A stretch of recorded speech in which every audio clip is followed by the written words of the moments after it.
Ya. Halo, oke, sudah dimulai. Assalamualaikum warahmatullahi wabarakatuh, guys. Halo, Assalamualaikum guys. Ya, seperti biasa di sini ada Nuke dan Adam untuk mau presentasi mengenai tugas dari Prof. Henry itu tentang konsep Smart City. Jadi untuk tema kali ini itu ada tentang distribusi rekam medis dengan blockchain. Karena emang lagi era COVID kayak gini, Oh, baiknya sih betul. kita bahas tentang kayak di bagian rumah sakit gitu Di sih ya. dunia medis, betul ya, Di di dunia dunia medis. medis kayak gitu. Ya, Apalagi betul. ditambah dengan blockchain jadi lebih makin keren sih ya. Iya, benar. Lebih aman lah gitu ya, bisa Ya, terus dibilang ya. ya betul lebih aman. Oke, next. Langsung kita mulai aja ya. Tunggu. Nah, Oke, jadi di sini ada Nuka Pujasari Santoso atau lebih sering dipanggil Nuke. Jangan lupa follow Instagramnya @nukepuji. Hahaha. siap-siap. Dan di sini ada Fatur Rahman Eskom. Di bawahnya juga ada Instagram tuh, jangan lupa follow ya. Eh, Oke, kita dari mata kuliah Advanced Software Engineering Hmm, dengan yang dosen diambil dosen Henry ya. Prof. Henry. Ya, ini apa dengan Prof. Henry. Yes, Oke, yes. langsung aja kita next. Oke, kenapa sih kita ambil tema atau kasus mengenai rekam medis atau COVID-19 ini? Karena kan yang diketahui untuk COVID-19 ini kalau misalnya ada yang terkena PDP gitu atau yang positif, langsung dirujuk ke rumah sakit Betul. corona gitu ya. Setelah misalnya pasien ini sembuh, lalu udah nggak di rumah sakit corona dong ya. Kemudian nggak lama, misalnya si pasien itu sakit nih, tapi nggak, tapi setelah sakit kan dia pasti ke rumah sakit lagi dong untuk cek Betul. dia ini sakit apa sih. Karena rumah sakit yang umum baru ini nih, coba ya notet ya, rumah sakit umum yang baru ini bisa aja dia nggak tahu kan sebelumnya ternyata si pasien yang pertama udah kena COVID karena rekam medisnya hanya di rumah sakit corona aja kayak gitu, Betul. sehingga tidak ada integrasi antara rumah sakit corona dengan rumah sakit umum lainnya kayak gitu. Nah ini dia yang menjadi background untuk konsep smart city dan Nuke dan Adam. Ya, oke. Oke, untuk selanjutnya perkiraannya kayak gimana sih, Dam? Next. Oke, selanjutnya dari penjelasan Nuka sebelumnya, ini dihapus. Oke, siap. Oke, dari latar belakang sebelumnya kan udah dijelasin tuh sama Nuka mengenai alasannya apa sih kita memilih tema ini. Nah, di sini ada akan menjelaskan lebih detail nih mengenai problem yang sering dirasakan oleh pasien. Nggak cuma pasien COVID kali ya. Mungkin semua penyakit sekarang juga bisa dianggapnya COVID atau gimana, padahal bukan penyakit itu. Jadi saat ini kan seperti Yes. biasa, pasien datang ke rumah sakit. Rumah sakitnya itu nggak cuma rumah sakit itu aja, karena nggak setiap rumah sakit misalkan yang kita datangin itu bisa nerima kita, belum tentu. Bisa juga kita dipintalin ke daerah lain atau yang mana, yang bahkan dia aja nggak kenal kita gitu. Seperti biasa kita menjalani namanya registrasi kan, itu udah pasti wajib. Nah, dari registrasi ini si perawat ya atau si yang apa sih pelayannya itu udah pasti sih bakal ngecek rekam medisnya. Sambil Apakah kita ditunjuk-tunjuk kali ya, Dam, mouse-nya jadinya tahu orang gimana ngejelasin. tunggu deh, tunggu. Ini annotate-nya. Oh, ini ada annotate. Sip, dah. Oke. Di bagian ini ya kita lagi bahas ya. Uh, udah pasti kan setelah regis dia bakal ngecek dulu nih kita kira-kira udah ada belum ya di rumah sakit itu, apakah kita udah pernah menjadi pasiennya, apakah kita punya rekam medis penyakit apa yang pernah kita cek di situ, kita pernah berobat apa, pokoknya semuanya bakal tercatat di rekam medis kita pakai obat apa dan segala macamnya. Kalau misalkan kita pasien baru, kita otomatis akan di input. Nah, input ini akan terus berjalan sampai pengobatan itu selesai. Kalau misalkan kita udah terdaftar di sini nih, kita akan langsung diperiksa oleh dokter karena si dokter ini udah tahu dari si rekam medis yang ada di sini laporannya. Nah, saat ini rekam medis tahu Adam ya, itu masih berbentuk dokumen berkas dan nggak terintegrasi. Jadi misalkan gini, kalau misalkan rumah sakit A punya rekam medis, rumah sakit B belum tentu punya rekam medis pasien itu. Jadi ini saling rahasia lah, bisa dibilang gitu.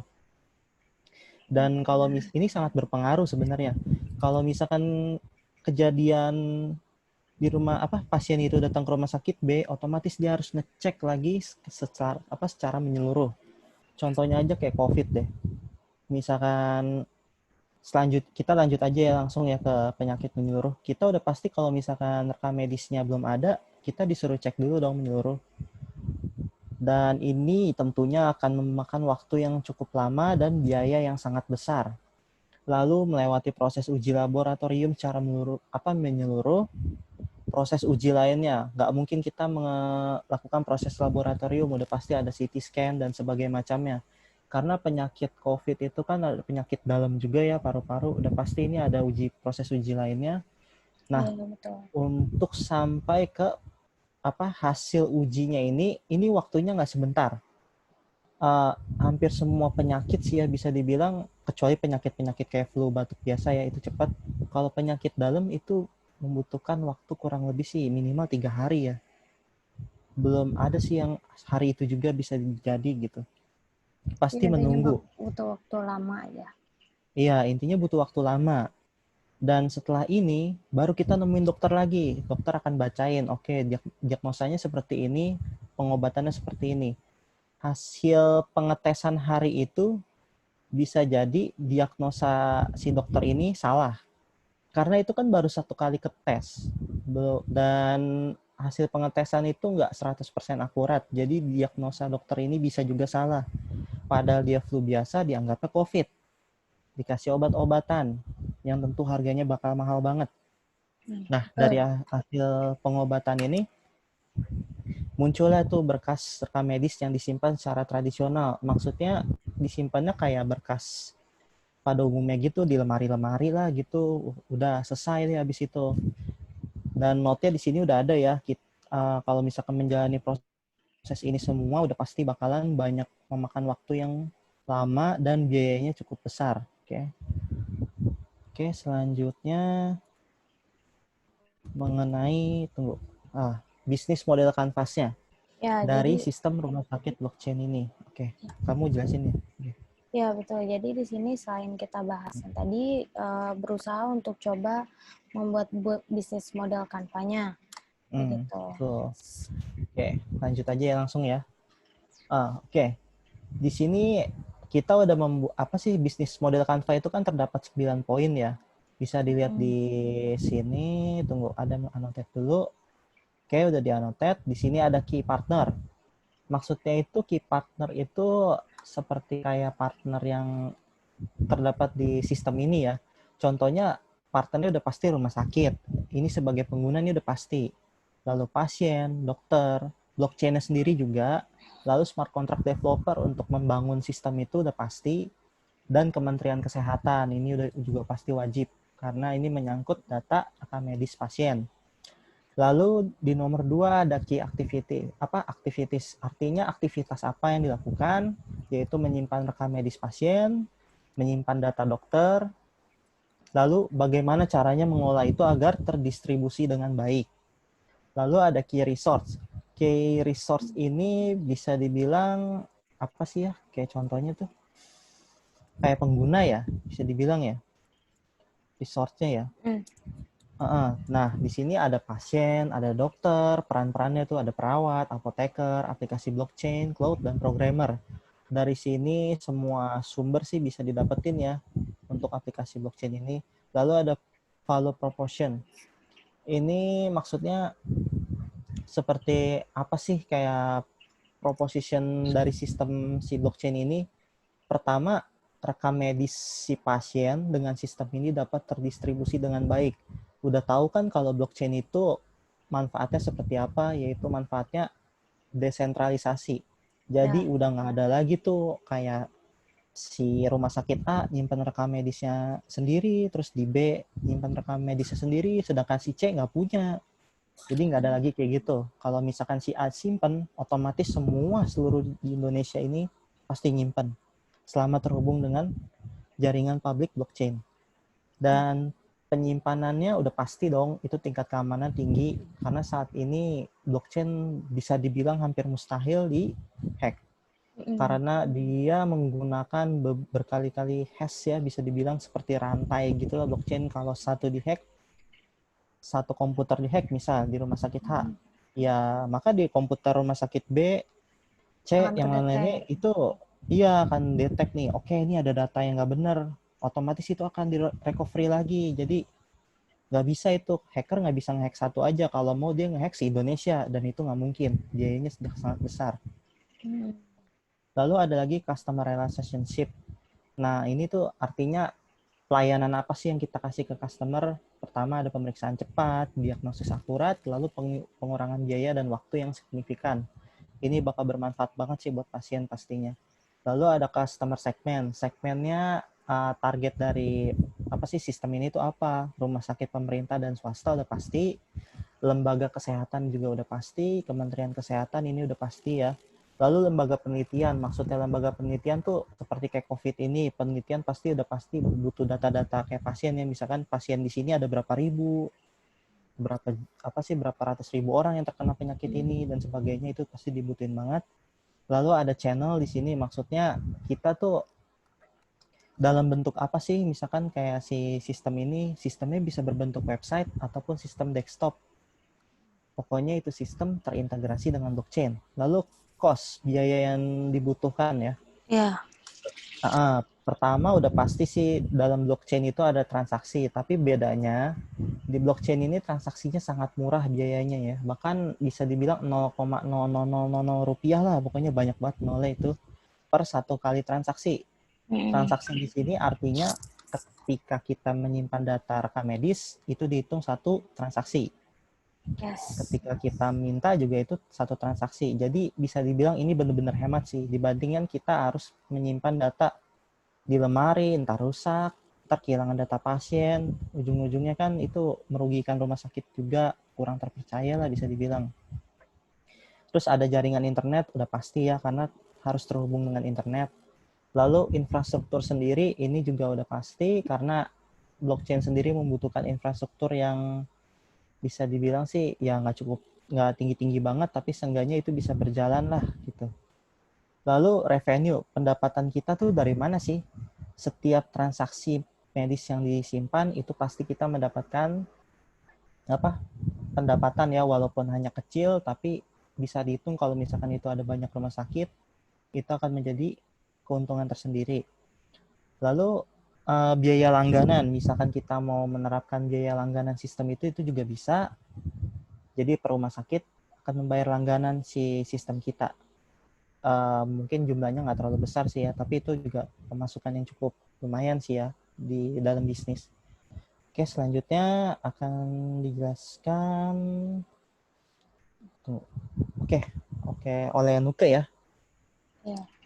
Oke, thank you. Dan jadi setelah membahas bisnis modelnya berarti kan kayak perencanaannya. Nah, ini kondisi sesudahnya ketika misalnya kita pakai blockchain di rumah sakit. Jadi semisalkan si pasien ini datang ke rumah sakit, kemudian registrasi pasien di mana ada pengecekan rekam medis pasien pada sistem. Nah, kemudian di sini ada sistem kerja distribusi si blockchain ini untuk apabila dia sudah input rekam, maka si dokter tinggal periksa aja nih dari si rekam medis si pasien ini. Jadi nggak perlu Betul. putus-putus gak sih? Enggak. Aduh, Di dah. Nih, pencet dah, maaf. Dah. ya seperti itu pemeriksaan dokter. Kemudian nggak perlu lama untuk cek-cek lagi dari awal karena kan udah ngelihat dari si sistem blockchain itu.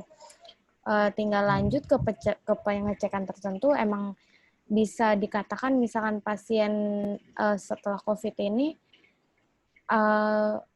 misalnya pasien COVID-nya udah sembuh, nah si dokternya tahu, oh ini sebelumnya si pasien COVID nih.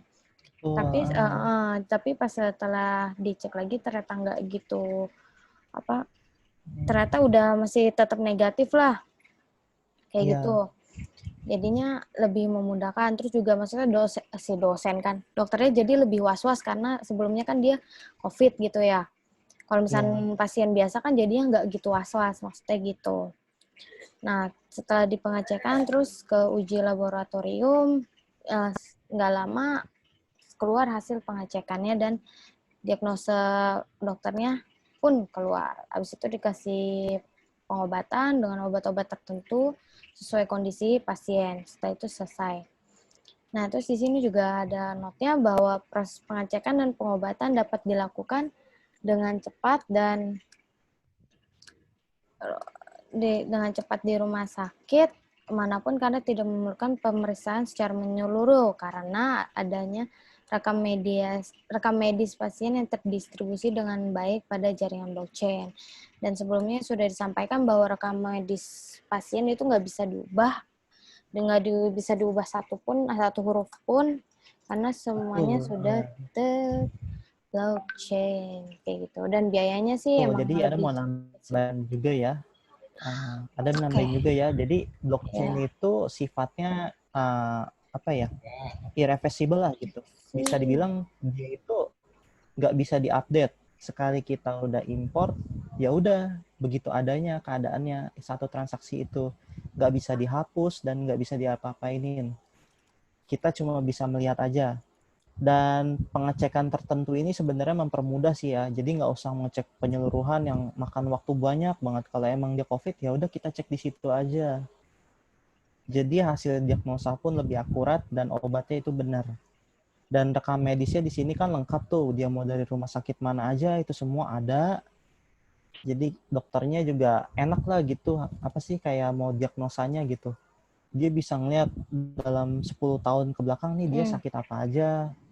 Ya betul, Nggak COVID doang kan, karena COVID baru datang tahun ini. Jadi bisa jadi dia punya betul penyakit betul. jantung meninggalnya, atau dia punya penyakit apa, banyak kan. Jadi diagnosanya lebih akurat. Kalau dia cuma ngecek di hari tertentu secara keseluruhan, bisa jadi dia cuma COVID doang, padahal ada penyakit lain gitu. Oke, Oke, uh, oke cukup. oke, cukup Itu ya. aja sih. Nah, di sini ada pantun deh. Untuk sebagai penutup, jalan-jalan ke pantai pakai Mantap, kain. Mantap. cakep, Walau jauh tapi indah rasanya. Deba. cakep, Usai debak, debak. di Smart City Blockchain, semoga banyak manfaatnya. Ide Nah, mantap sekali. ya thank you dari Nuke. Dan thank you juga dari Adam. Ya, Jangan semoga lupa ya di follow. presentasinya bermanfaat untuk semuanya dan semoga tugas ini bisa mendapatkan nilai yang maksimal. Amin ya See you, robbal bye-bye. alamin.